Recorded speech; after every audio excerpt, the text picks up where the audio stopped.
Well, this is behind the scenes. This ain't supposed to be on tape, okay? Yeah. This ain't gonna happen. You ain't gonna see this. Okay, so I ain't gonna talk bad. I ain't gonna talk bad about nobody. This is the real show.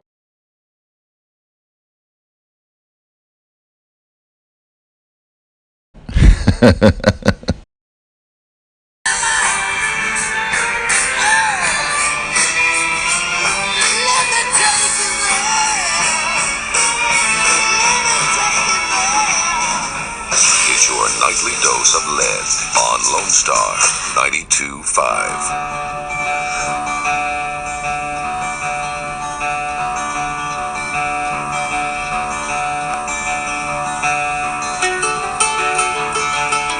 Spend my days with a woman and kind, smoke my stuff and drink all my wine. All right, 92.5, wrapping up 60 minutes of commercial-free classic rock with the band that got their name from the English Book of Morals, Beware of Bad Company. Yep, 60 minutes, just wrapped it up thanks to McDonald's. And here's something else we're getting ready to wrap up. You know, it's almost time for Santa. So we do it 15 times a week for you. So that means you got 6 more times this week to have classic rock on demand. That means you tell us what you want to hear. That's what it's all about right there. That's brought to you by McDonald's also. And you can also get instant alerts when your favorite tune is about to come up on Lone Star 92.5. If you need more info, check it out at LoneStar925.com. Coming up after 9, here we go, Ozone Baby, as we get the let out.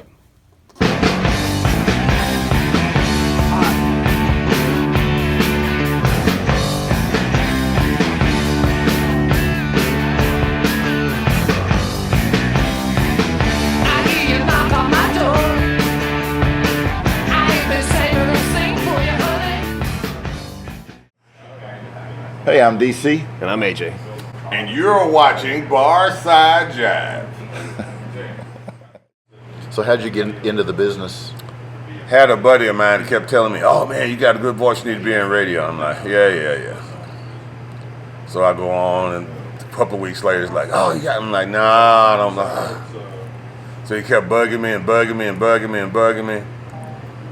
And I was like, okay, if you'll leave me alone, will you please, if I do this? He's like, yeah. So I went in, the guy's like, oh, well, you're hired. You want to start next week? And I'm like, I don't know if that was really a blessing or a curse. Because I ran into some really great people, and I ran some people that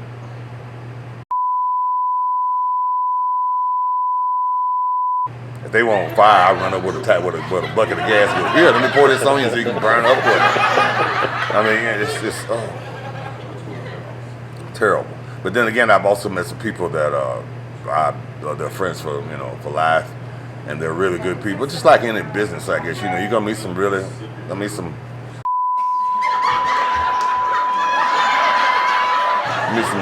that born in dookie water. So it's like, it's bad. But it's really fun, though. I have a lot of fun doing what I do. I mean, I've been doing it for all these years, and I got other stuff that I want to do too, of course. But it's fun to get up there and tell somebody something, and then you get an email or somebody calls you and they say, hey man, I didn't know that, I appreciate it. That's where you get, that's the satisfaction right there. When did you actually start DJing? In 1979. So back then you were using vinyl, right? Mm-hmm. All vinyl. 45's albums. Did you miss being able to handle all that vinyl at the station? You don't? What's the difference? Somebody always didn't. You had like a little, remember when you had albums and stuff like that? Not so much with 45s, but with albums, you always took them out.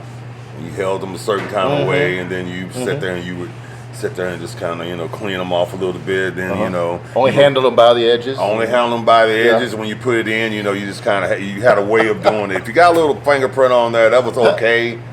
But it was okay. But somebody would always. If it was your fingerprint, it was okay. If someone else got a fingerprint on there, it was a death sentence. Well, but you wanted to wipe it off before you put it back in the jacket. You just kind of sit there and wipe it off and put it back in there. I always hate it when you misplace that centerpiece. Those spin. The 45 adapter? Yeah. I had a lot of people, they just bought a whole bunch of them. I think they were like a dime a piece back in the day. And so, you know, they had the plastic ones, and they would break, and you had the metal ones, which were great. You just stick them in and pop them in there, and you can sit there and play them all you want to. Hey, if you know what these are, you're cool. But somebody would always have some food or a drink or a booger on a record, and you sitting there, you know.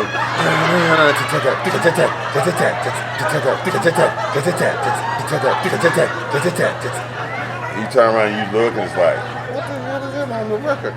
And you know, you go like, okay, folks, got a stuttering problem on this song right here. We're gonna move on to something else. And you sit there and you look at it, and it's like,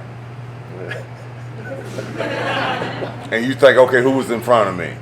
And you put that back, and it's like, you know what, man? I was playing this song by Rod Stewart the other day, and I went and picked it up. There's a big old booger on there. You know anything about that? But you played before I did. Oops, I did it again. You want to explain to me how they got on there? And oh, by the way, I didn't clean it off. I put it back in. They sitting right over on that thing. Still waiting on it. You're still waiting. We went and got another copy. So if you want to, you can sit right there. You can have that copy and take it home as yours.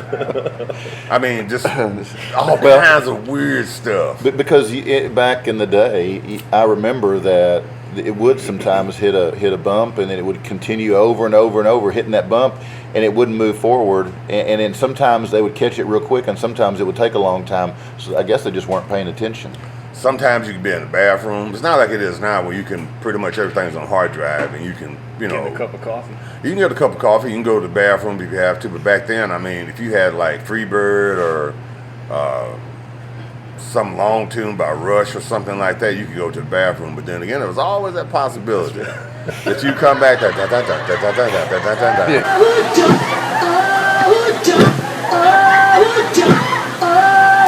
And then I've had that happen to me quite a few times. And you come back and you sit down, and it's like, hey folks, I love that part of the record so much, we're just gonna play it. Let's play it, hear it again.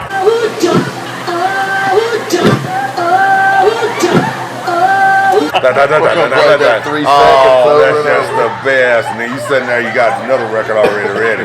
You're like, okay, well, we're gonna wear that part out, so let's just move on and let's play this song by Toto. Why not, you know?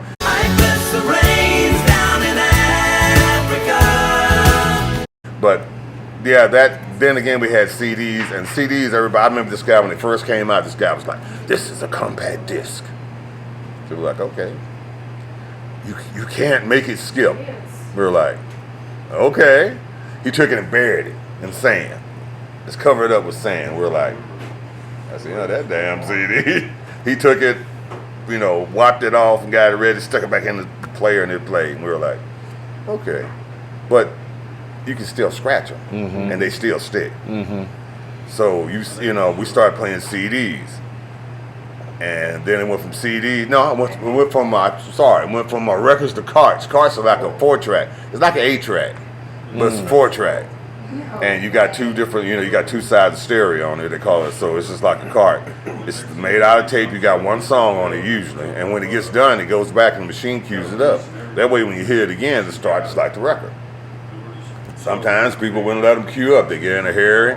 And so you sit there and go like, hey, here's a brand new tune by Eric Clapton, Bad Love. You hit it and it's like, dunk, and it cued up and it's like, that wasn't Eric Clapton. I have no idea. That was just the idiot who was in here in front of me and played the song and didn't let it cue up. Now we're going to play the song. You hit it and you go and it's like, I didn't cue. No, you didn't. No, you didn't cue that up. So, yeah, it's changed, and then it went from that to CDs, and then it went from there to hard drives. And actually, to tell you the truth, it's easier now, but it's harder now too, because back then you could pretty much practice and everything. Practice, an intro of a song like 20 times and then get there and it screws up or something like that, But now you got a lot of cats that are coming out of broadcast school and they want to be stars, and I understand that. But it's like I tell them, I said, hey, you ain't paid one due. Yeah. Why should that, why should you get it now? You ain't did nothing. And they get mad. It's like, well, I went to broadcast school don't mean nothing. It's like you can go to college and have like all the masters and doctorates all you want to. And if you don't do nothing with it, don't make no difference. You just got a piece of paper sitting up on the wall. So it's like, what are you going to do? And you get a lot of cats, they come in and they, I'm a star. I know I'm going to be the next Ryan Seacrest. Oh, really? Really? What's the next Wolfman? There's only one. He was. I never met him, but he was somebody I would have liked to have met because he was just like bigger than life. He was, he took it and ran with it. Mm-hmm.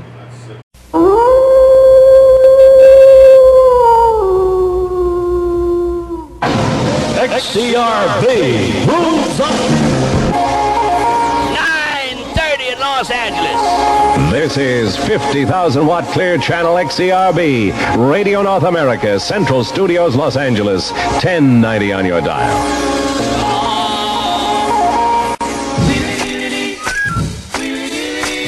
Hey, baby, welcome on in here to the Wolfman Jack Show for a Tuesday night. He rocks in the treetop all the day long, hopping and a bopping and a singing his song. All the little birds on Jaybird Street love to hear the robin go tweet, tweet. Rockin' Robin, rockin' Robin, slow rockin' Robin, 'cause we really gonna rock 'em tonight. Come on, right. Every little swallow, every The thing about it is, I didn't realize when I first started that Led Zeppelin was such a big band. I mean, I always thought the Beatles were probably, and they are. The Beatles are the biggest as far as sales go. I mean, they sold over, like 500 million records, and there's probably 100 million missing. Nobody knows about. But then you got Led Zeppelin right behind them at like 300 or 400 million. And I heard those guys turn down $14 million to do Desert Trip. That's a lot of money to turn down. Yes. But they're just like, no, we don't have to. And then, now as far as the Stairway to Heaven thing, kind of wonder about that a little bit. This is Led Zeppelin lead guitarist Jimmy Page. This is Led Zeppelin lead guitarist Jimmy Page on the witness stand in a Los Angeles court. Page and lead singer Robert Plant are being sued over their band's legendary hit, Stairway to Heaven. They're accused of ripping off the song's opening riff. The plaintiff in the case is the estate of Randy Wolf, the late guitarist of the band Spirit. The lawsuit claims that Page and Plant knowingly used portions of Spirit's 1968 song Taurus for 1971's Stairway to Heaven. Here's a clip from Taurus.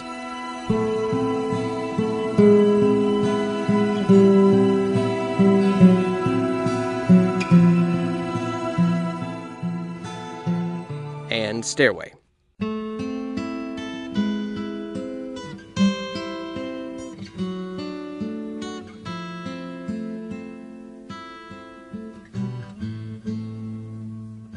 Page claims that he had not heard Taurus until recently when comparisons to Stairway appeared on the internet. The Stairway suit was originally filed in Philadelphia, but was moved to Los Angeles, to the same court that ruled in favor of the Marvin Gaye estate in its suit against Robin Thicke's Blurred Lines.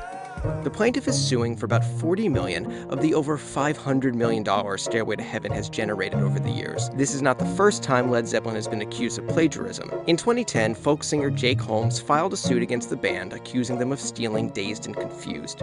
Take a listen.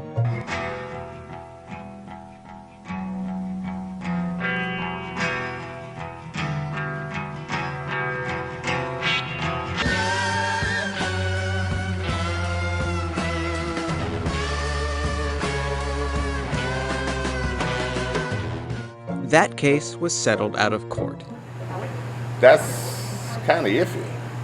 Think about it. Okay, if I stole a song from you, I say you stole a song from me, and then I come into court, I got to be able to play that song to know, so the jury can hear it. Mm-hmm. So okay, this is the song, my song, whatever, and this is the part right here that he stole.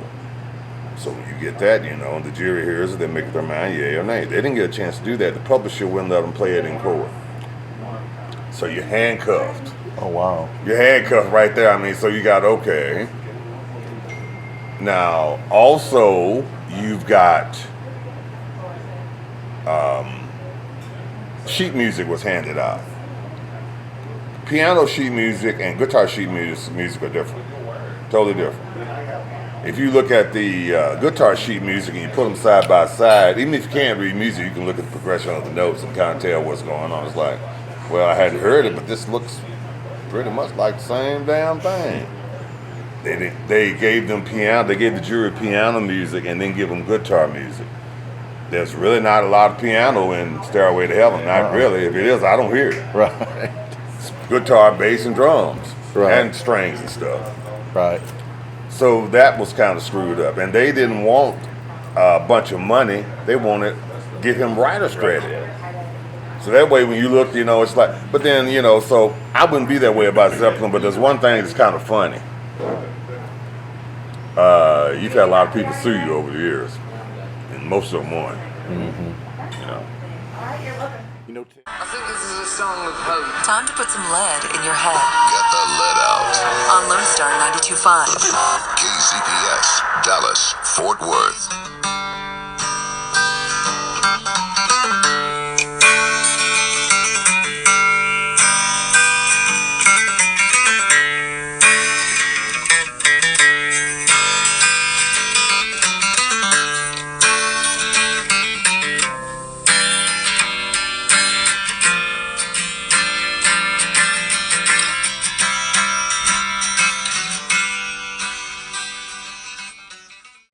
You know, Ted, I've been listening to radio a long time, and in Dallas, you know, here being a kid, you know, KZEW, the Zoo, and Q102, Texas Best Rock, were, you know, my favorite stations.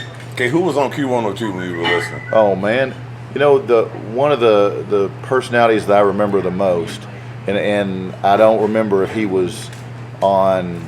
He was on at night. It was late because we were always out late, and I can't remember if he was on KZEW or Q102, but my favorite was a dude, and he went by the name of Crash, and he was a late night guy like you, and you know, and that he meant more to me than probably LaBella or anybody else, because that was my guy when I was out running around late at night. He was playing my music. It's like you. Now my favorite is you, because you know, you're playing. Not only do I love your voice, but you're and your personality, but you play the kind of music I like. You play a lot of Zeppelin, and you know that was one of the first concerts I ever went to. Where was it? Here in Dallas at I think it was called Memorial Auditorium, but then it was later the Dallas Convention Center. And it was in 1977. So I love listening to you, and I love the history that you provide when you introduce the song. 92.5 Grooving with Ted McKay. It is a hump day evening, and that is the Houses of the Holy. The name of the band's fifth album is We Just Got the Lead Out. We all know that song was not on the Houses of the Holy album, but I was talking to Terry, the drummer for Swan Song, last night, and he just had my jaw on the floor about all these different things about Led Zeppelin. Now, that's the guy who knows Led Zeppelin. I gotta sit down with him and have some lunch or something, and he just totally just fills you up with all these facts. You know, basically, Led Zeppelin could do whatever they wanted to do. I mean, you know, they had made so much money. They were so successful. You know, nobody really told them what to do. And every once in a while, Atlantic Records would kind of flex their muscle and tell them, like, oh, well, we're going to put out this song, you know. And they're like, no, we don't want that. But they had this contract, and we all know where Swan Song Records came from. Out on the Tiles is from Led Zeppelin 3 in 1970. The title comes from a British phrase meaning going out on the town and having a good time. Now, this tune closes out side one, which is called the album's heavy side of Led Zeppelin 3. Now, about a minute 23 into the tune, you can hear somebody else stop. I'm so glad I'm leaving the world I am. Got me a bad woman. Says that I'm mad. Well, it could have been Jimmy being a verbal conductor. Out on the Tiles was used as an intro to Bonham's drum solo over the top when they were in concert. Now, this might go on for like 20 minutes. Now, Jason Bonham, the guy who's coming to town for the Bo and Jim Bass 6, I want to see what he's going to play. I really want to see his set list. It's going to be very interesting. Whole Lot of Love is the first tune we just played, and that is the first tune on Led Zeppelin 2 from 1969. Now, you have to remember, the first 3 albums from this band were knocked out in about a year and a half. I mean, they were always on the road, always touring, always in a recording studio. And now, you know, if you think about it, Robert Plant does not want to go back on the road and be a 65-year-old guy. Now, when he was 25 years old, he was jumping up and down, screaming. I've seen pictures of Jimmy, you know, he's like 8 feet in the air, jumping up and down. But nobody's going to do that anymore. So instead of you seeing Robert Plant, the old guy who can't hit maybe some of those notes anymore, he'd rather for you to remember him as he was. In the days of my youth, I was told what it means to be a man.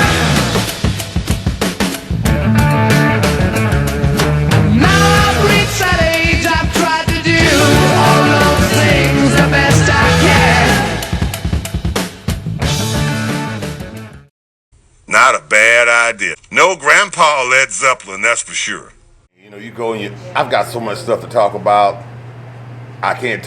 I just have a whole bunch of it. And it's stuff that I still can't say because you can only say so much. I mean, you know, you can't get up and talk 5 minutes. That pretty much defeats the purpose. It's not a news talk station. There's a lot of stuff that goes on. It's interesting when you know, look at stories like what happened with Greg Allman when he wrote Midnight Rider. Him and his roadie who helped him write it, who he made sure got writer's credit. Yeah. A lot of guys would have been like, oh, here's $1,000, you know, and then that song, you know, and then that's it. But he was like, he went back to the record people at Capricorn and said, no, this guy helped me write this section right here. I want him to get a writer's credit. I want you to make sure that he gets it. And he did. But you break into the studio at 2 o'clock in the morning because you're like, I don't know if I don't know if they were, you know, drunk or whatever, but I don't want to forget this. So he breaks in and records this, and it's a smash. It's, you know, been around forever. Those are the things that I like to talk about. That's what's really cool, you know, because nobody knows what they went through. Like Tom Petty doing, now I'm gonna say you don't know how it feels. That's not it, but Refugee. Trying to record that 100 times, and you know he's upset because his record company is selling this contract to another record company, which you can't do. That's illegal. And Tom's like, y'all can all kiss my ass. And so he goes in and he tries to record it. It don't work. And so he leaves town. They come back. And he's listening to all the cuts, and he's like, man, I don't like any of them. So he's playing this one, the secretary walks in from the front office, and she said, that's it, that's a hit. And he looks and says, okay, that's the one you hear. And that's so cool right there. The secretary walked in and said, oh, that's the one you want to play right there. It's that little stuff, you know what I mean? I don't care about how many times they were married.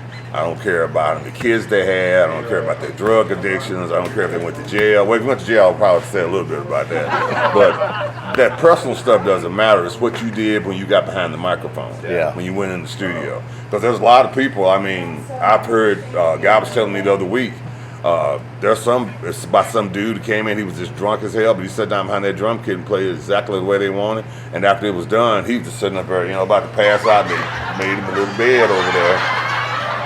And he laid down and went to sleep. So that's the thing about it. Nobody knows. The people who do records and stuff, they're different, but they're not better than we are, but they're just different. It's like a doctor, a lawyer, you know, a football player, basketball player, you know, some adventure. Buddy Ryan, I mean, he just died, you know, I mean, today. And we're talking about him, and he was a different kind of guy, but he was good at what he did. So everybody's different. You're not better than anybody else. You're just different. Right. Absolutely. So if you go around, you start doing that Axl Rose stuff like, I'm not going to sign any more autographs. Okay, fine with me. Yeah. I don't care. I'm not going to come see you anyway. Because I don't know if you're going to show up. So it's one of those kind of deals, you know. I mean, you know, you try to make them more human because a lot of times you have to admit, a lot of people they'll look at the big bands. I mean, like today, like Aerosmith. You look at them; they've been around forever. Stones been around forever in the day, yeah. And you look at them, they're going like, oh, they're just the best. No, they just do stuff really, really well. They do records really, really well, but they have their problems too. Oh, yeah. You know, we all have good days, bad days. Good times, bad times, you know I had my share. You know, all kinds of days. Absolutely. So, yeah. So, that's the key right there, is making them more human. And it's like, that's the whole key right there. Because they're not like somebody who's, I'm floating around the streets of Grapevine. You're looking like, oh, damn, who is this dude? He's floating down the street. Either that or I need to go back and wake up again. So I'm packing my bags for the Misty Mountains, where the spirits go now. Over the hills where the spirits fly.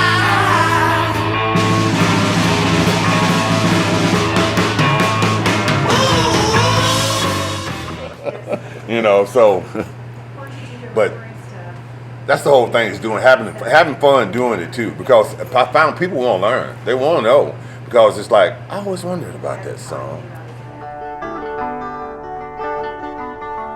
Made up my mind, make a new start. Going to California with an aching in my heart.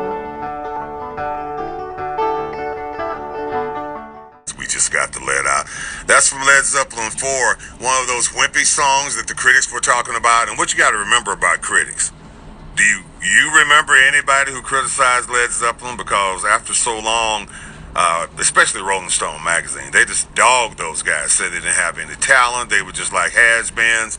And then around 1975, when Physical Graffiti came out, they totally changed. Oh, this is a great band. And Led Zeppelin is like, nah, you can go to hell. We've read what you've written before about our stuff. Now, the song started out to be about singer Joni Mitchell, and it actually started out to be about a trip to California. It was called the Guide to California. And this all came from a notebook, so it just goes to show you that you don't ever throw away anything. Jimmy never threw away any of those old notebooks. He always had a cassette recorder around, so he could just get all these different ideas. Went back into this notebook one day and found this poem, and it turned into Going to California. And just about the time they decided to go to California to mix this all down, I have no idea why they decided to do that, but they run into an earthquake in California. Now, Kashmir, that was something that was started on immediately after Led Zeppelin's 1973 U.S. tour. Now, the band was Page and Plant were in an area called the Wastelands. It's in southern Morocco, and they were driving to Tantan in the Sahara Desert. Now, the song is named after Kashmir. It's a disputed region in India and Pakistan, and it's just kind of like, okay, why did you name it that? Well, why shouldn't I name it that? Now, Page and Plant had been to Bombay in 1972, and they had worked with various indie musicians trying to, do different variations of their songs, like Four Sticks and Friends. Now, they went over and did that with an Indian band, and they pretty much scrapped that because it sounded really, really bad. Now, it's one of those tunes that was recorded because there was a demo version for the song with John Bonham one day. They were late in 73 for a recording session. John Paul Jones hadn't shown up, so they decided, hey, let's just do this. Now, later on in the middle section, there were lyrics added by Plant, and in early 1974, John Paul Jones added orchestration. Now, the time signatures were changed from 4/4 to 2/4, and the guitars were in 3/8 time, which is really unusual. But when you're a good band like Led Zeppelin, you can do all that weird sounding stuff, and it comes out to be great.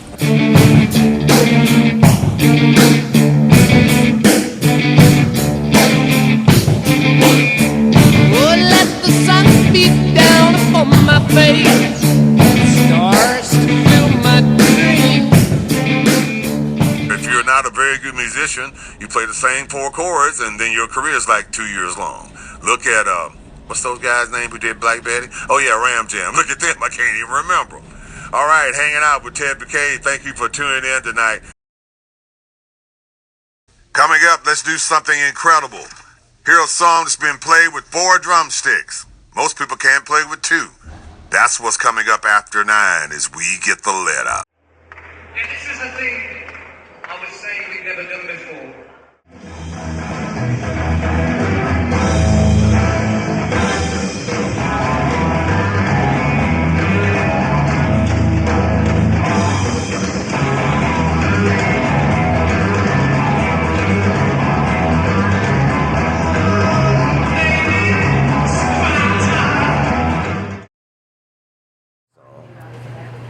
always wondered why it was, It's like, okay, like certain groups like Toto.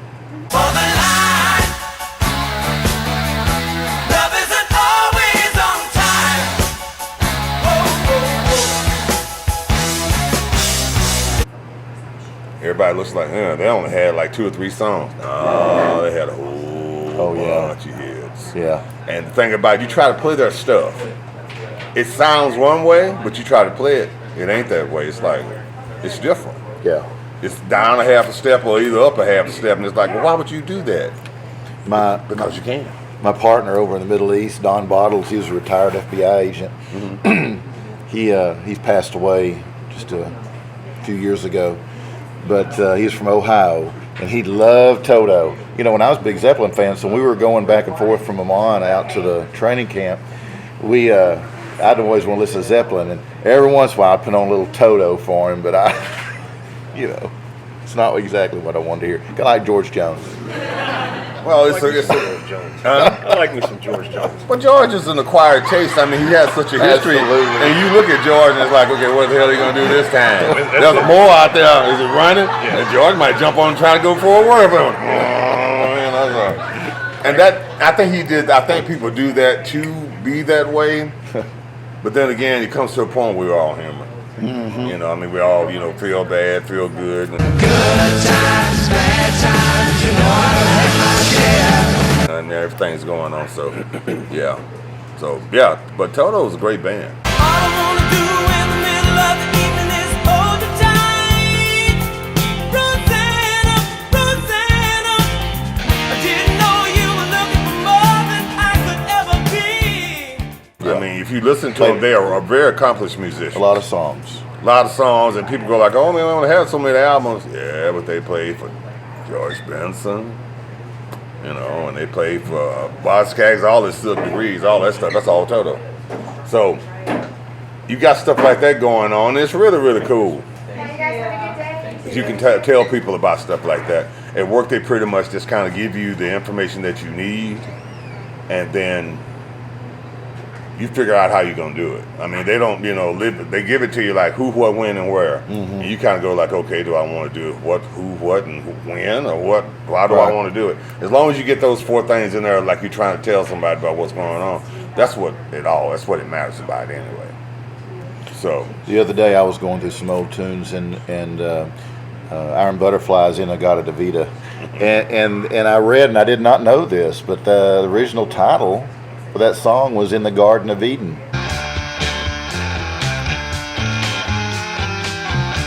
a garden of freedom, honey, don't you know that I'm loving you? And if you read the lyrics, you realize that makes a lot more sense than In the Garden of Davida, but someone just miswrote and they just stuck with it. But it's like a lot of the things you talk about Zeppelin too. I mean, it's a very interesting fact. Well, like Start Me Up. It was supposed to be Started Up. Yeah.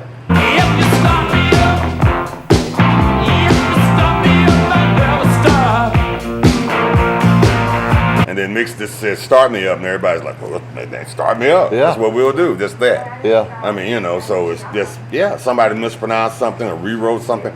There's all kinds of mistakes on album covers and stuff like that you'll find. But it really doesn't matter as long as you put out a good product. Now today, we could go around the corner and step into a room. We could all have a recording studio. So it kind of, Somebody the other day posted on Facebook about how lucky the kids have it nowadays. Because before we used to just have to guess, what word it was that the artist was saying. Oh yeah. Now they just type it in their smartphone and it spits it out. Oh yeah. But I thought that was funny though that somebody realized, we had it rough, man. Oh yeah. Oh no. You're in a grocery store and they're playing a song that you can't remember the name of it. You go to SoundHound? Yeah, just in 2 or 3 seconds you know exactly. You know who wrote it. You know the lyrics. You know when it was written. I mean, it's amazing the information that we get nowadays that we never. Texas comes to hear Led Zeppelin. Lone Star 92.5 is KZPS, Dallas Fort Worth. Get the lead out.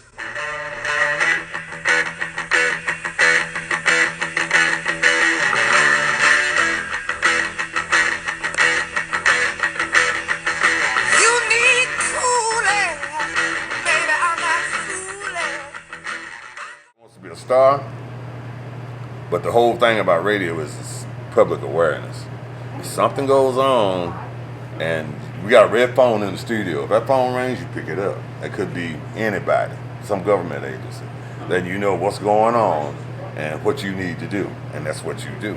So it's all about public safety. Storms come through. You know we have storms. They have tornadoes, all that stuff come through every once in a while. It's not so much playing that song. Okay, Sweet Home Alabama, you've heard that song 1,000 times. It's not going to change. But if I don't get on here and tell you about this storm that's coming up and then got tornadoes going everywhere, you might die. So it's really important that you do that. That you look out for you're not trying to be a star yourself. It's all about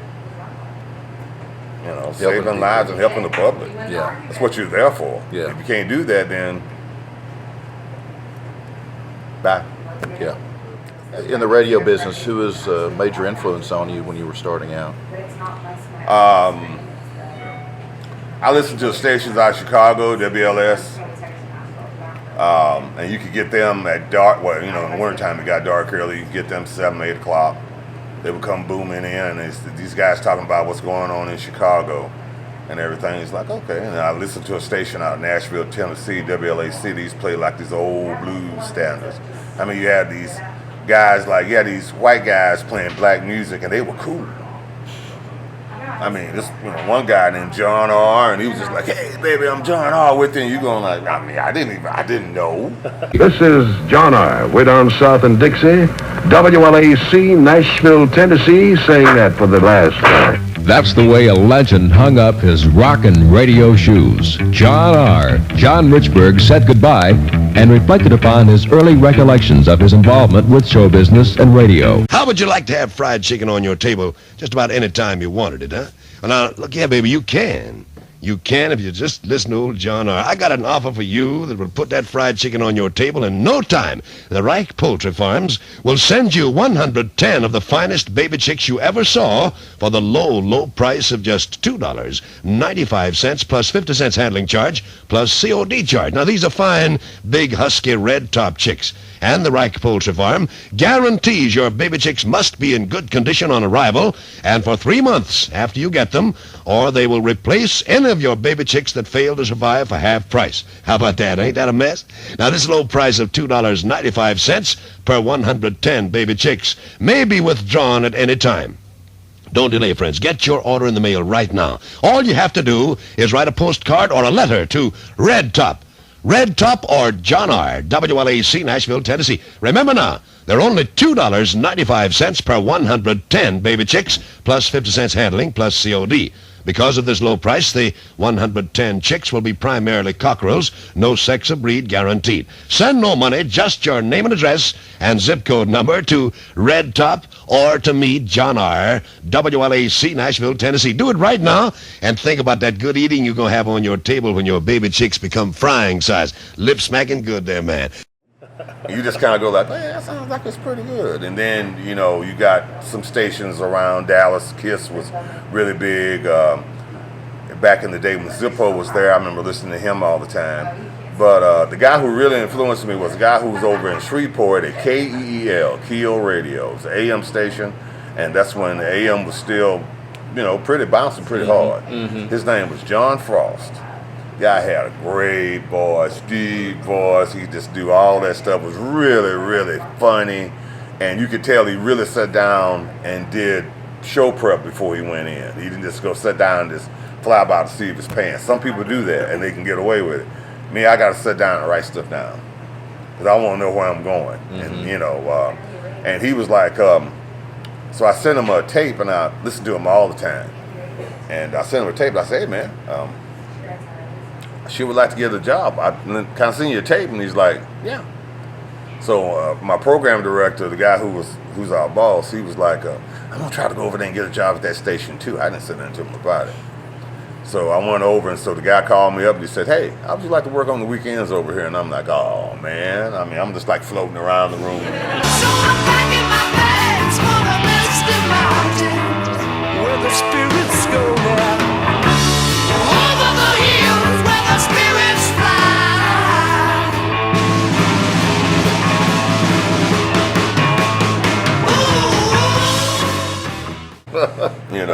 So I go over there and I told my boss, I said, you still trying to get on with that station over there? He's like, yeah. I said, well, listen, Sunday morning at 8 o'clock. When I came back at Monday, he was like, how'd you get a job over there? I said, he called me and told me to come do it, and I did it. Oh man. And so, I mean, a lot of people you lose track with over the years. Yeah, that's what you call starting out small but ending up big. A band that's been together going on 60 years, the Rolling Stones and Ted McKay and Beast of Burden. Before you know it, it'll be June the 19th. That means it's the start of the annual Summer Blood Drive. Bo and Jim are going to kick off that blood drive, and they're going to be all over the place that week at Billy Bob's in Fort Worth. Now, if you donate a pint of blood, I saw the blood drive t-shirt earlier today, you get that cool blood drive t-shirt, plus breakfast free from Go Loco and lunch from Planet Subs. Now, if you want the complete schedule, check it out at LoneStar925.com. The annual Lone Star Summer Blood Drive from Carter Blood Care and Lone Star 92.5. Back to the classic rock in a few. Tell me one or two of the highlights of your career. When I got that job in Shreveport at Kiel, that was really a high point because a lot of times you think you're going to work in little small stations. I know quite a few people who have worked in little small stations and never left. But that's what they wanted to do. And some people just didn't have the talent to leave. Some people left and weren't that talented, and they wound up coming back. And some people left and they were really talented and they stayed gone, but they were just like calm. I knew this one guy, I answered your question just a minute, but I just thought about this guy. This one guy, he was crazy. Great disc jockey though. I mean, had the best voice, could do everything you could totally want, but he was crazy. Got mad one day, threw a chair through the front glass window of the building. They fired him. About a week later, they called him up and said, hey, you ready to come back to work? He said, nah, you gonna throw any more damn chairs through windows? He said, oh yeah, by the way, you're gonna replace that window. You're gonna replace that window right there. And he's like, oh, okay. He said, all right, well, you can come back, see you Monday. He came back and he was just like, and one guy got fired because he didn't want to play commercials. I was like, Dave, that's how you get paid. I don't want to play commercials. That just messes up the integrity of the music. It don't matter. People pay their money to. It's all about the ratings. He got fired, and then the same guy called him back, said, "Now you gonna play these commercials?" Yeah, I'll play the commercials. He's like, "Okay." Came back, said, "Okay," and both of them were very good, but just not. The guy who the late Howard Clark was really, really good. He had worked in San Francisco and New York, and he was really, really good. If you get off the line, he was real good about putting you back on track, and he was a good guy too. My highlight, I think, was when I went to Vegas. And I did a show out there for about 5 years. And I went to San Francisco. It was good, but the thing about San Francisco was it was so expensive. I mean, apartment as big as that glass right there would cost you like, $1,000, $1,200 a month. Like, what? Oh yeah, this is going for $1,200. But this is just the studio apartment. Everything is right here. $1,200. It's like, no. So what you were earning wasn't. Oh, you can live out there, but the thing of it is, it's like you had to. Really and truly, if you're gonna live out in that part of the country, you need to be making at least $250,000, at least, to live a nice lifestyle, live in a nice part of town, to have a nice car and everything like that. So you got to figure, if you got to make $250,000 to make it, well, here you can, a man can get by on 100 easy. Easy, he can live very, very well on $100,000. Not out there. Out there, it's just like making. It's like making $1 an hour. It's really bad. It's outrageous. Real estate is what's so bad. Right. So that was a highlight. Then when I got back here, I didn't have a job. I just moved back. I'm like, you know what? I'm sick of moving. I'm taking my ass back to Texas. You from here? Yeah. So I started out in a little old town in Nacogdoches, which is where I'm from. And basically, I came back, and it was just really good to to get back into Texas, because you go into other places, and actually they kind of laugh at us. Say, "You a Texan? Ain't nothing down there but steers and queers." Where in the hell are you from anyway, Private? Sir, Texas, sir! Holy dog shit! Texas, only steers and queers come from Texas, private cowboy. And you don't much look like a steer to me, so that kind of narrows it down. You go over to Texas and says there's some bar like at 11 o'clock at night, you gonna get your ass whooped. Yeah. I guarantee you're gonna get your ass whooped. Reckoning. Yeah, there's gonna be a reckoning right there. I guarantee you'll get your ass whooped. You start saying stuff like that. Because I think it was some of the Clint Eastwood movie they came up with something like that, and they started saying that. And I was in North Carolina. I said, you take your ass to Texas and say that. I said, you ain't got to worry. People be standing in line with your ass. What did he say? Oh, hell, I got my bat. I got my club. I got my pine knot. Let's go work on it. So they make fun of us because we're so proud of where we're from. But I'm like, hey, ain't nowhere like Texas. How was it being raised in East Texas? Is your family still down there? My mom is. My dad died back in 08. Yeah. My brother's in Houston. My sister's up there. But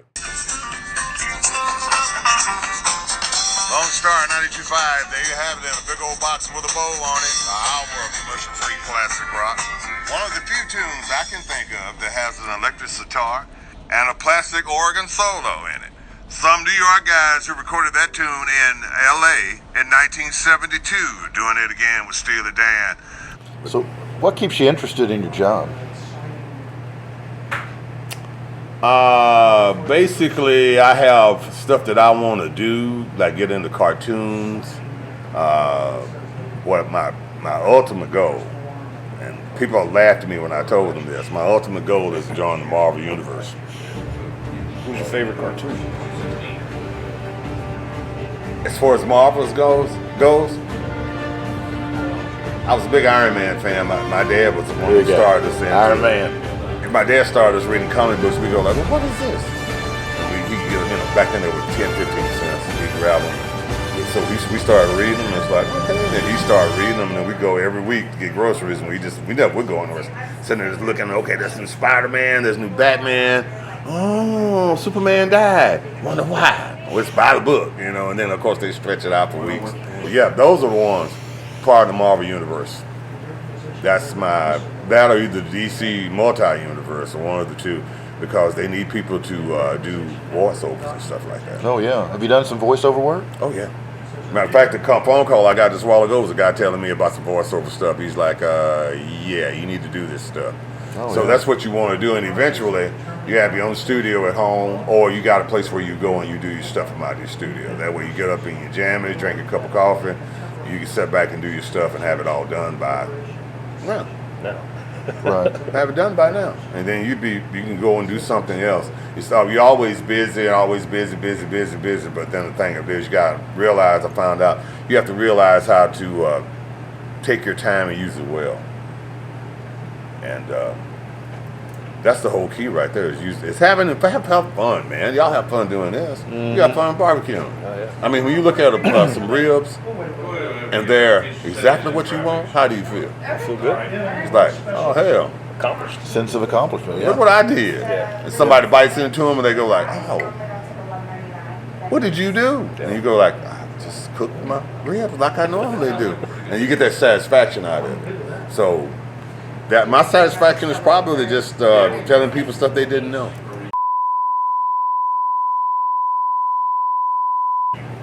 And try to be cool about it, because you get butt heads to call you all the time. You get drunk people, you get all this stuff like that, and it's like, my wife left me. Okay, like I really care. Well, why did she leave you? She said I drunk too much. You think? And you're calling me. You're calling me, and I don't want to talk to you. At the station. I don't want to talk to you. What song inspired you to call me? Because I'm never going to play that one again. Usually we get a lot of people when we play stuff like Freebird. I mean, of course, that's a big thing. But you also got, really? Where Texas comes to hear Led Zeppelin. Lone Star 92.5 is KZPS, Dallas-Fort Worth. Get the lead out.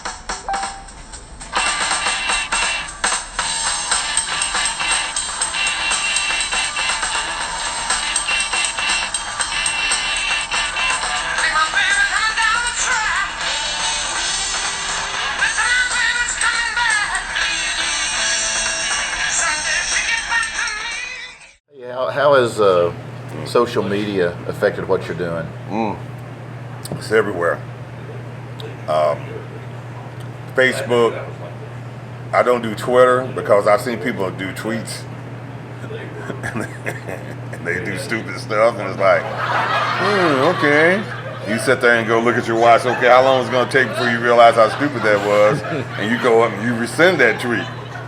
Oh, I don't know. That didn't mean it, but it's already out there. Right. So one side of cyberspace is out there. Social media is really, really big. The bad thing about it is it's big, but then again, you also have to really watch it because you can be, okay, if I'm in here, and it's a Saturday night and I'm drunk, Blasted. Somebody's recording it. Snapchat, all that kind of Instagram, all that stuff. You wind up looking like he is. Like you hit it on TV. It's like, oh, he was drunk Friday night. Whoa, and you know, then if it goes viral, oh, you just dumbass. People that work are looking at you like, didn't you know that there had to be somebody in that place with a cell phone with a camera on it? Yeah. Oh, I didn't think about that, but you know, that stuff like that happens. So, but social media is okay, but you can't put your whole life on it. Yeah. I see people with everything they do. I got up and I ate breakfast this morning. I ran out of tissue. I had to go to the store and get some more. I don't understand that at all, man. I don't want everybody to know everything about me. Where you're at every minute of the day. No, I checked in the grocery store. Okay, well maybe I don't want you to know I'm in the grocery. And you also got to realize there's people out there who are just kind of strange. And I've seen people go, I'm going on vacation for 2 weeks. This is where I'm going. What? And I live at 1304. I'll have a picture of the house on the Facebook page. You go like, okay, what does that street say? You blow it up Pecan Street. Where's Pecan Street? You look up Pecan Street, don't take it long to get it. You look and there it is like, well, you're going to be gone for 2 weeks. Guess what surprise you going to have when you come back on? So, and people are bold enough now, they're trying to arrive in the daytime. It ain't nighttime. It's like, you come to my house in the daytime, I got something for you. So,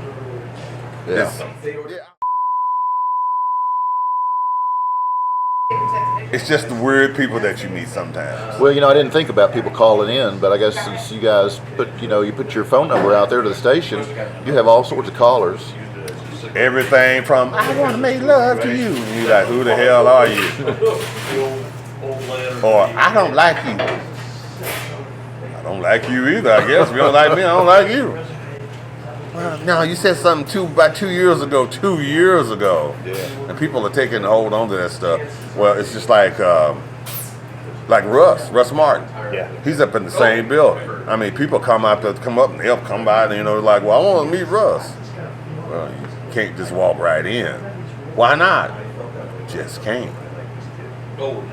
Some people mad at it, or there's been, you have stalkers up there. Well, some woman is walking around, I love you.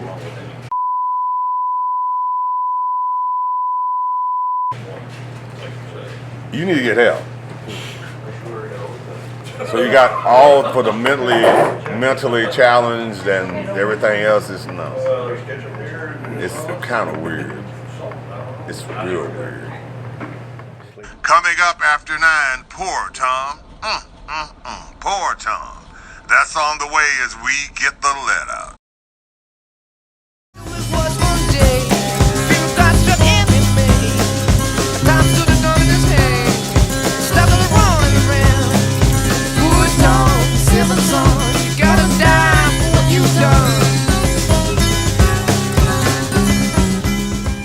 How do you make your decision on what songs you're going to play?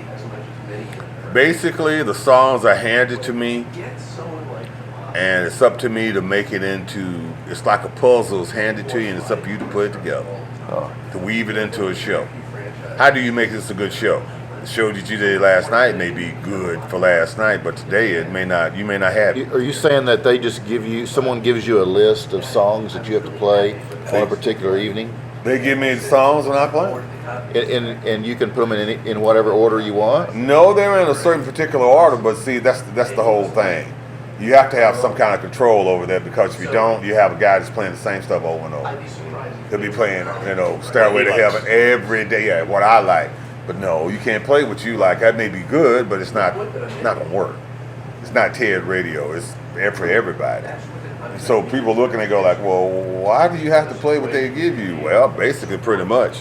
They researched it and talked about it and did this and that. And the thing of it is, it's kind of fun that you don't have to figure it out. You just walk in there and you just do it. You look at my songs, it's like, okay. He said something about Eric Clapton. I'm gonna say something about Aerosmith. I'm gonna say something about Ram Jam. Oh, they only had one hit. Let's just dog them real good. They out in New York. They only had one hit. And then just like they took a 2-minute Lead Belly song and made it into 4 minutes just by. So it's like, oh, okay. And one hit wonder. Used to sing that all the time. My middle brother, he used to sing that song all the time. And the thing of it is, it's like, well, what is Black Betty? I said, well, if you look up Black Betty, it's a whiskey that Ben Franklin talked about. It's the prison transfer wagon. It's a musket they had back in the Civil War. Or it could be anything you want it to be. You can make it anyway, but you get, nobody. Well, I'm not gonna say people don't have talent, but there's not as many talented people, I don't think, in the music business today. I mean, Kanye West, come on, dude. Hey, man, I'm a genius, all right? I'm the most talented musician in the world. That was funny. They said, they found him alive in his apartment. It's like, ooh, that's bad. So, I mean, there are a lot of people out there, people want to be entertained, but there's not a lot of there's not a lot of top acts out there. I mean, the guys like the Eagles and all those guys, Boston, they're making killing doing that stuff because nobody's making music like that. Mm-hmm. Nobody makes music like that. All genres. Oh, well, look at Taylor Swift. She's supposed to be country. I'm like, please. That song, Shake, Shake, Shake. I ain't never heard nobody. I ain't never heard George Jones saying, Shake, Shake, Shake. No. He wouldn't. He'd be like, you crazy? So, you got...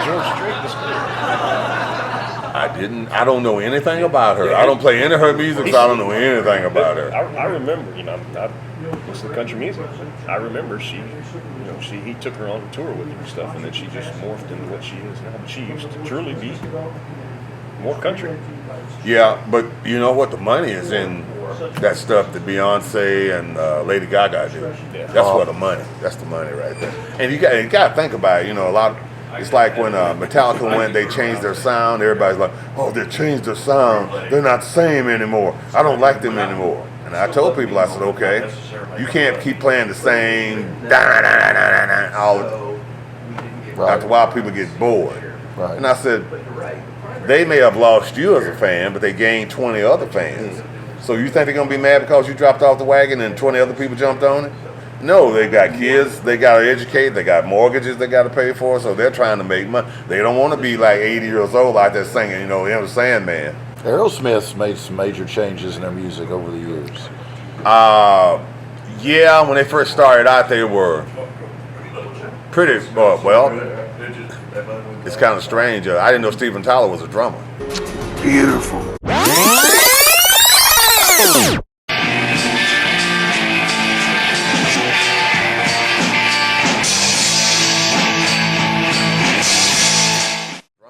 I had no idea. Yeah, he started out as a drummer. I had no idea that he was a drummer. I mean, I find stuff out all the time. It's like, I know he's a drummer.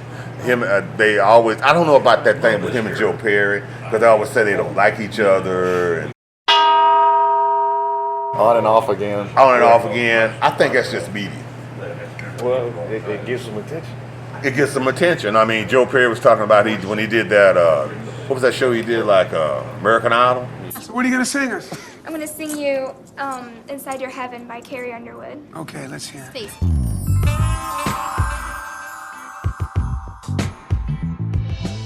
Because that was... Steven Tyler!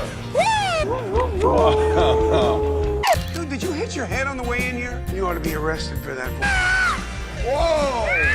Whoa! Absolutely. What? Ching, ching, ching, ching. Yes! I hear your voice, man, but I don't think you're ready for 2011, 12, or 13 American Idol. A show that I've never watched. Yikes. I've watched maybe 10 minutes of that all the years. It's like, okay, I'm busy, I'm working.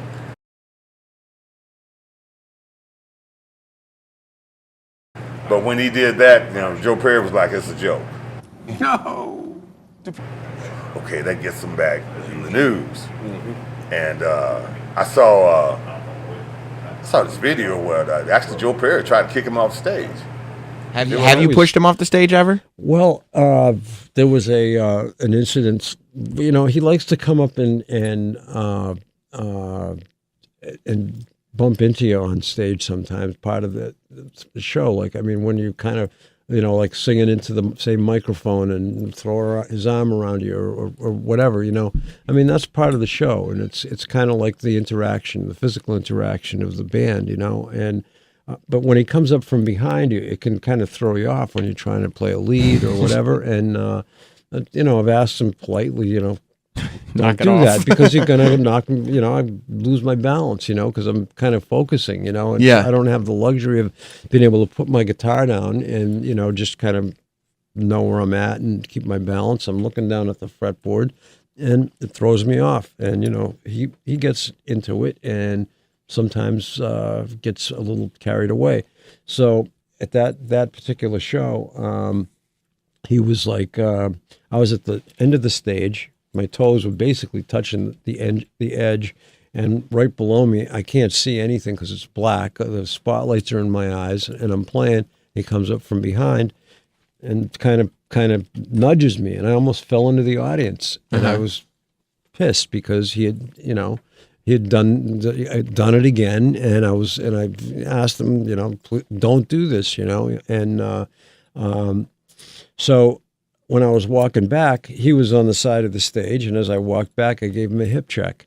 And I really didn't plan on him going into the audience. I just wanted him to feel that hit from behind that he had just given me. And I just hip checked him a little too hard, and he just kind of teetered for a second, and then he fell into the audience. But there was also a bunch of security guards in front of him. Yeah, I didn't want to hurt him. You know what I mean? It's like we don't want to hurt each other, you know, and that kind of thing. So, in fact, I was. They were up there playing, and I guess they were saying something. He kicked him, and he almost went to the edge, and he came back, and he kicked him again. He almost went over the edge. It's like, no, that's serious. That's serious. Yeah. I think you really don't like each other, but then again. You got what's like Axl. I mean, Axl Rose. How much of that is real? Well, I know Slash won't talk to him. And there's just some people, you know, it's like the Eagles. I mean, Don Felder. I saw this. He was in town a couple of weeks ago, and I saw this when they did this Eagle documentary about him. Him and Glenn Fry were yelling at each other. He's like, "I'm gonna kick your ass. I'm gonna kick your ass" when the show was over. And he's just like, well. But, you know, of course, you change, and then when they got back together, of course, he was with him. But, you know, he was one of the nicest guys, one of the nicest people you ever. Kind of a little bit of a smart ass, but a smart ass enough where you really liked him. You know, he wasn't boring, and he wasn't sitting there, you know, he was just like, well, okay, we're going to have fun tonight. Yeah, I'm going to play a little guitar. And just I ran into him 4 times, and 4 times he was just very, very open. Eddie Money met him last year. Really a big fan of his. Really, really nice. Mm-hmm. But then you get some people, though, who still think they're radio, still think like, I'm a star. I'm not going to say any names, but I'm a star. Look upon me and gaze upon my countenance and look at my brightness. Don't I just brighten up your day? And you kind of looking at them like, kind of full of yourself, ain't you? This a microphone? Yeah. I made the microphone. It's all right. Sennheiser microphone? Yeah. It's not like yours. It's not one. No, it's going to pick up everything. If I grunt or burp or something, it's going to pick it up. I'm looking right at it. It's like, hey. It's one of the good microphones. I'm looking, I don't see no all brand. I'm looking, I see that S. I know what that is. You're used to it, though. Yeah. Sitting in front of the mic. You know, a lot of times people get freaked out over that. I tell them, I said, just a piece of plastic with wires running out the back of it. Piece of plastic. Just recording everything you say? It's a piece of plastic. So I think I was like that when we first started. You were never like, you were always very outspoken, very vocal, very extroverted. AJ, I've never seen you any other way. Well, I kind of okay. Hey, this is Ted McKay giving a shout out to my buddies at Barside Jive. The show, got to check it out. It's something worth watching. Now, I have to give a shout out to 2 cover bands, 3 actually. Even It Up does a heart deal. Tribute, yeah. And who's in it, do you know?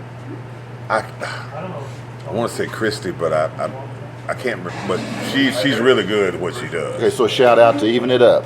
Yeah, Even It Up. And I got to say, Hindenburg Project, as far as doing Led Zeppelin, they do very well. But I got to say, I thank my band as far as, because I kind of have, first ones I ever saw, and I talked to the musicians, probably Swan Song. Swan Song. I mean, absolutely. They sit back, and I'm like, okay. I told them, I said, okay, Andy, their manager, I want to close my eyes and think I'm at a Led Zeppelin show. Absolutely. And you go up and you talk to the guy. I mean, they are really, really into it.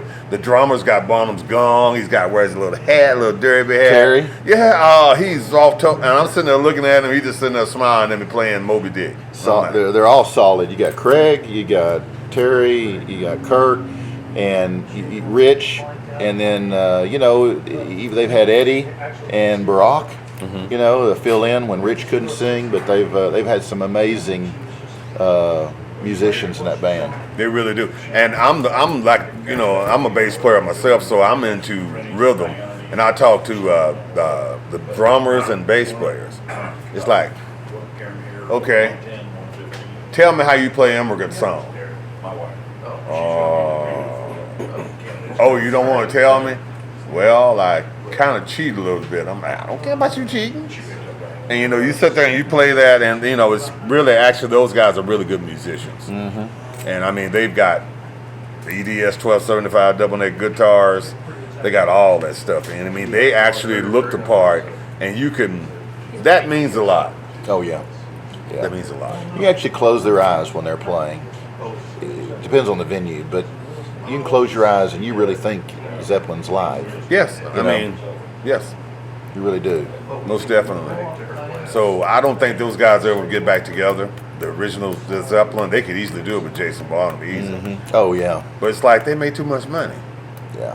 I mean, I have to admit though, in 1 year, I think it was 1969 or 70, it might have been a different year.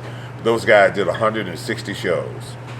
And they did 130 of them right here in the United States. So they were always in America, always on. A couple of times they did 2 North American tours in a year. Robert used to live in Austin. I don't think he's down there anymore. No, I heard he moved, but he used to live in Austin for a while. Yeah. And of course, I never met him or anything like that, but it'd be nice to.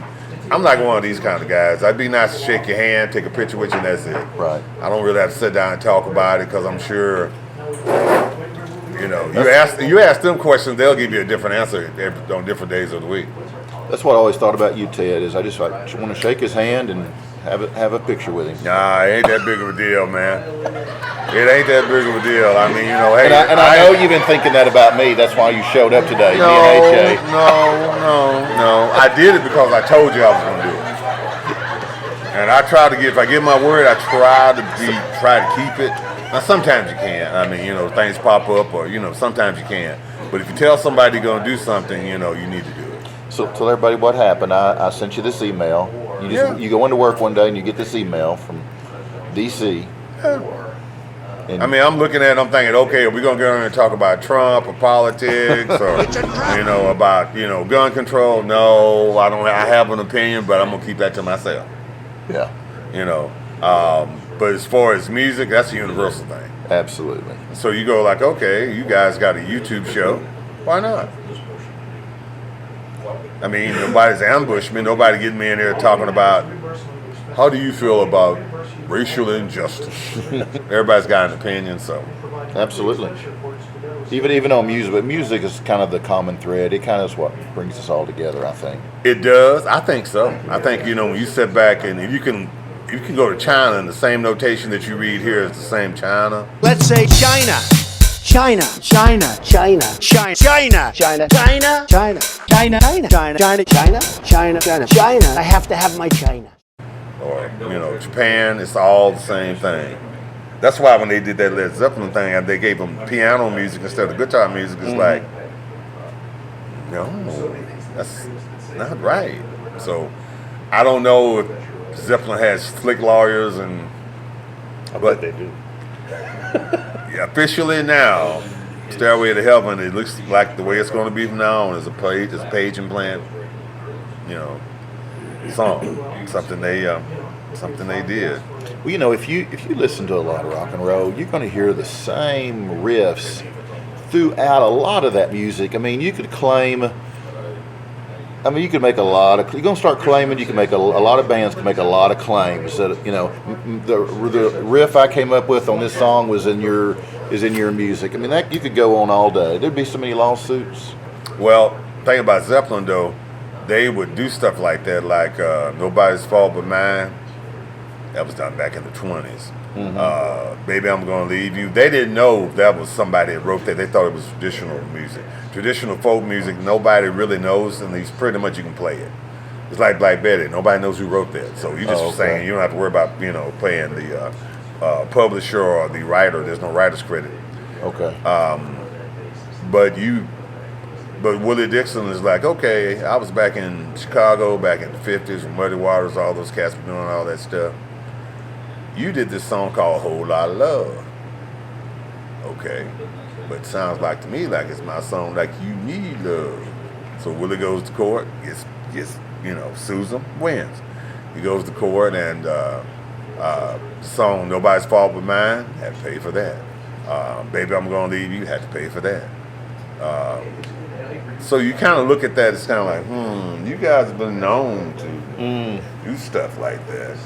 So I'm kind of like, just because you Led Zeppelin, I'm not going to sit back and go like give you the benefit of the doubt. Yeah. So Ted, you're on 7 to midnight, 5 days a week, and so 5 hours. Yeah. How much of that time are you sleeping? When I'm on there? None, really.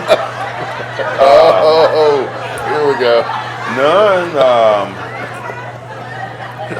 Really, you can't be asleep because really you have to have a certain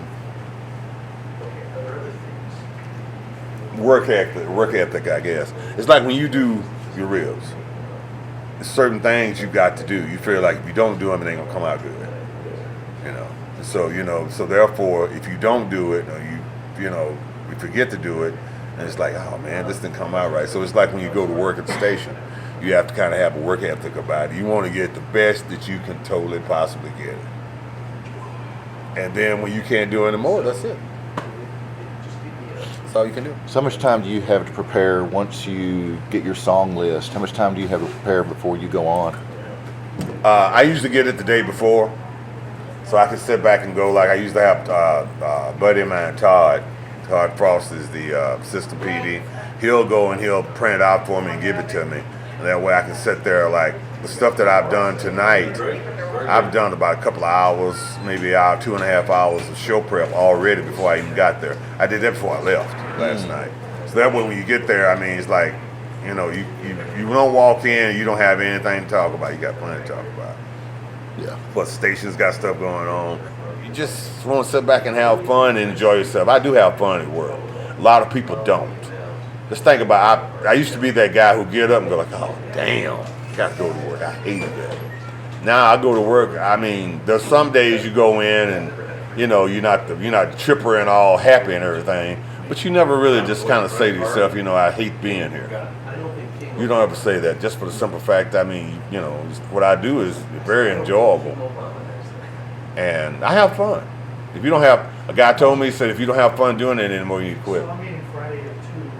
I was like, okay, that makes sense to me. Makes total sense to me. But I'm blessed where I don't have to, I pretty much have a pretty easy job. I mean, it's easy to me after all these years.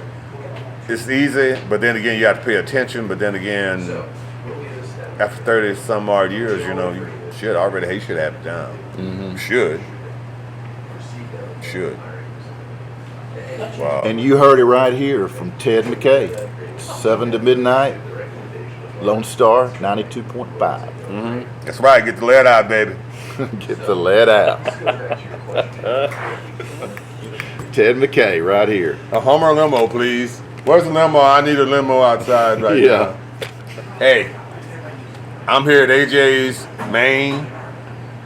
AJ's on Main? AJ's on Main, AJ's Main, AJ's Good Place. The beer, community beer. He said, check it out. I'm a Secchi's guy myself. What do you drink? I've got a RAR Blonde. Fort Worth. You got the Fort Worth. Oh, I got a Fort Worth. Okay, so cheers.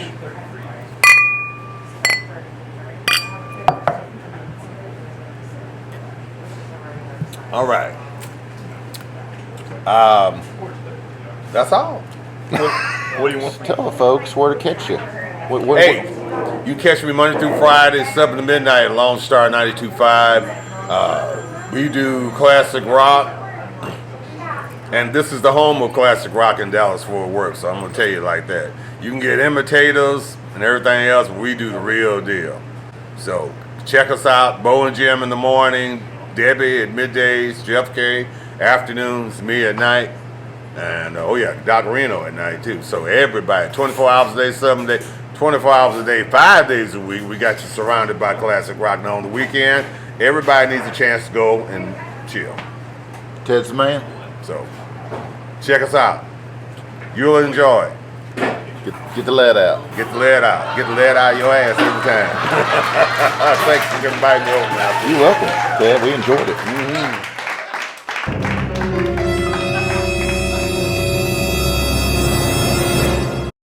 If the sun refused to shine, I would still be loving you. Mountains crumble to the sea, there will still be you and me. Hey, I'm gonna tell you this. If you want some good barbecue, it only took one taste of me at AJ's on Main Street. It only took one. And I was like, what you just gave me, I want to buy that much more. Believe me. I will be back. Not just because I consider you, guys, people that I, buddies and stuff like that. But it's just like, when you find good barbecue, why not go back? Everybody can't, we all know everybody can't barbecue there in Texas. Everybody can. You got good company? Oh, good company. It's a great place. I really like that. It's not huge, but it's not tiny either. So it's like, it's still intimate. And plus people can eat outside and stuff. And I like that pity guy on the side over there. Like you put a dinosaur in that and cook it up. Boy, that's a lot of pit. So come on down to AJ's on Main. If you get here in the next 5 or 10 minutes, you might meet Ted McKay. Yep, come on by and say hi. But if you don't come by and drink some beer and definitely try some, oh man, the beef ribs, killer. Fred Flintstone would go yappa dabba doo.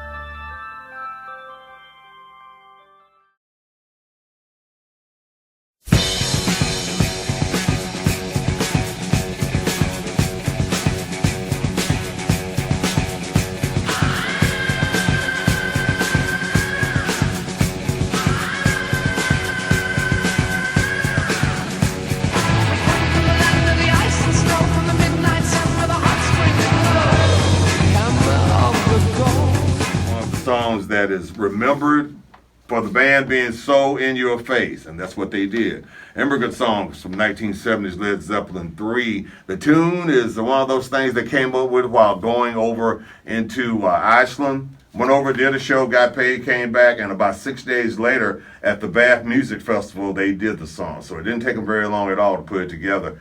All right, hanging out with Ted McKay. Thank you so much for tuning in tonight. It is very much appreciated. Coming up, let's go down to Paradise City where the girls are real pretty. I won't say what Slash said. That's coming up. And one of the Rock and Roll Hall of Fame class of 2017, Journey, coming up for you at Lone Star 92.5.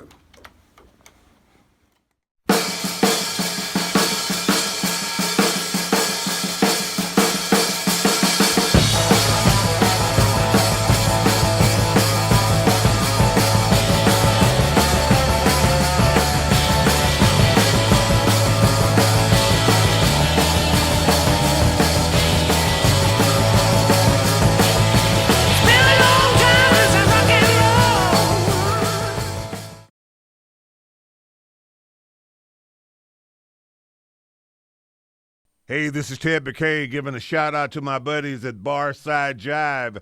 The show, got to check it out. It's something worth watching. Cool.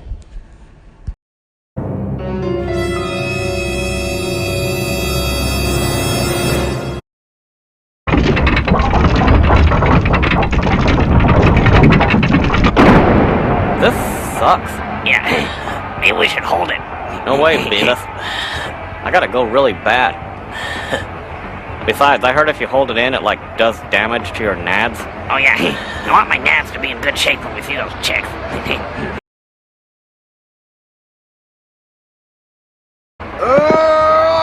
Rock and roll! Woo! Whoa. That was cool. Yeah. That guy is cool.